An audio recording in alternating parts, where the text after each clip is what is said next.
Bismillahirrahmanirrahim. Segala puji bagi Allah Subhanahu wa Ta'ala, Tuhan yang mengetahui segala isi hati manusia. Salawat dan salam semoga tercurah kepada Nabi Muhammad sallallahu alaihi wasallam, keluarganya, sahabatnya, dan seluruh umat beliau hingga akhir zaman. Saudaraku, sejak pertama kali manusia lahir ke dunia, sebenarnya perjalanan menuju kematian sudah dimulai. Setiap hari yang kita lalui, setiap napas yang kita ambil, semuanya mendekatkan kita ke satu kepastian, ajal. Tidak ada seorang pun yang bisa menunda kematian. Tidak bisa dipercepat, tidak bisa dihindari. Setiap orang akan melewatinya, cepat atau lambat. Ada yang meninggal muda, ada yang meninggal di usia tua. Ada yang wafat dengan tenang, ada pula yang meninggal dalam keadaan sulit. Namun satu hal pasti, kematian bukan akhir dari segalanya. Kematian adalah awal dari kehidupan yang sebenarnya, kehidupan akhirat. Tapi banyak yang tidak menyadari bahwa menjelang kematian, manusia akan menghadapi ujian paling berat dalam hidupnya. Saat tubuh sudah tidak berdaya, lidah mulai sulit bergerak, dan nafas terasa berat. Di saat itu Setan datang dengan segala tipu dayanya. Setan tidak muncul dengan bentuk yang menakutkan. Mereka datang dengan cara yang halus, dengan rayuan yang menyesatkan. Tujuannya hanya satu, agar manusia meninggal dalam keadaan su'ul khatimah, akhir hidup yang buruk. Para ulama terdahulu sangat takut dengan momen ini. Bukan hanya karena sakitnya sakaratul maut, tapi karena tipu daya setan di detik-detik terakhir hidupnya. Inilah 6 godaan setan yang paling berbahaya menjelang ajal. 1. Godaan syirik, mengajak menyembah selain Allah. Ini adalah godaan paling berat dan paling berbahaya. Setan akan berusaha menyesatkan manusia agar berpaling dari tauhid, bahkan di saat-saat terakhir hidupnya. Mereka membisikkan halus di telinga orang yang sekarat. Panggil leluhurmu, ingat jimatmu. Ada penolong lain selain Allah. Ada orang yang selama hidupnya rajin beribadah, tapi masih menyimpan kepercayaan pada jimat atau benda keramat. Ketika ajal datang, yang ia sebut justru nama benda itu, bukan kalimat syahadat. Jika seseorang meninggal dalam keadaan seperti ini, maka ia terjerumus dalam dosa syirik, dosa yang tidak diampuni Allah bila dibawa mati. Karena itu, kita harus melatih diri sejak sekarang untuk hanya bergantung kepada Allah. Semakin kuat tauhid seseorang, semakin sulit setan menggoda di akhir hidupnya. 2. Godaan kufur, menanamkan keraguan. Setan juga menanamkan keraguan di hati manusia yang sekarat. Benarkah Allah itu ada? Benarkah surga dan neraka itu nyata?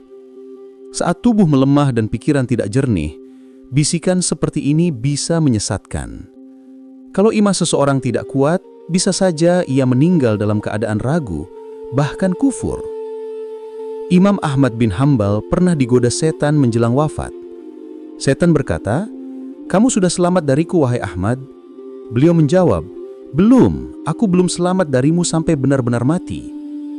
Ini menunjukkan bahwa godaan setan tidak berhenti sampai ruh benar-benar keluar.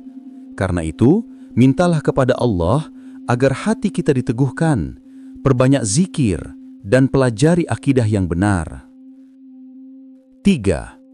Godaan cinta dunia, terikat pada harta dan keluarga. Setan juga mengingatkan manusia pada hal-hal yang dicintainya di dunia. Harta, jabatan, rumah, atau anak-anaknya. Saat seharusnya lisannya mengucapkan la ilaha illallah, yang keluar justru hartaku, anakku. Ada kisah seseorang yang kaya raya. Saat sakaratul maut, yang terus ia ucapkan hanyalah hartaku, hartaku, sampai ia meninggal dunia. Itulah contoh orang yang terlalu cinta dunia hingga melupakan akhirat. Padahal ketika ajal datang, tidak ada yang bisa dibawa selain amal baik. Karena itu, jangan biarkan hati terikat pada dunia. Semua ini hanya titipan dan semuanya akan ditinggalkan. 4. Godaan putus asa, merasa tidak akan diampuni. Setan juga menggoda manusia agar merasa tidak layak diampuni. Mereka berbisik, "Dosamu terlalu banyak, Allah tidak akan mengampunimu." Bisikan ini membuat seseorang putus asa dan berhenti bertaubat.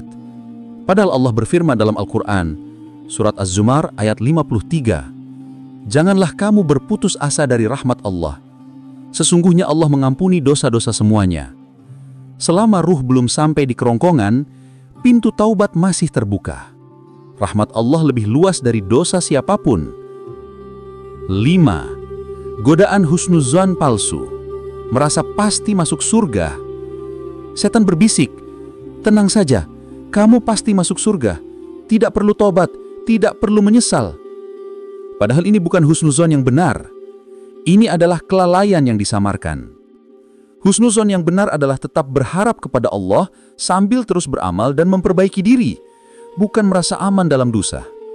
Karena surga dijanjikan bagi yang beriman dan beramal soleh, bukan bagi yang lalai dan sombong. 6. Godaan terakhir, beratnya lidah mengucap syahadah. Rasulullah SAW bersabda, "Barang siapa akhir perkataannya la ilaha illallah, maka ia masuk surga." Tapi tidak semua orang bisa mengucapkannya dengan mudah. Ada orang yang seumur hidup lalai dari Allah, sehingga ketika sakaratul maut datang, lidahnya berat untuk menyebut namanya. Yang keluar justru keluhan atau panggilan duniawi, dan ruhnya pun pergi tanpa membawa kalimat tauhid. Karena itu, biasakan sejak sekarang untuk memperbanyak zikir. Jika lidah terbiasa menyebut nama Allah saat hidup, maka insya Allah Allah akan mudahkan di akhir hayat. Saudaraku, itulah 6 godaan setan yang paling berbahaya di detik-detik menjelang kematian.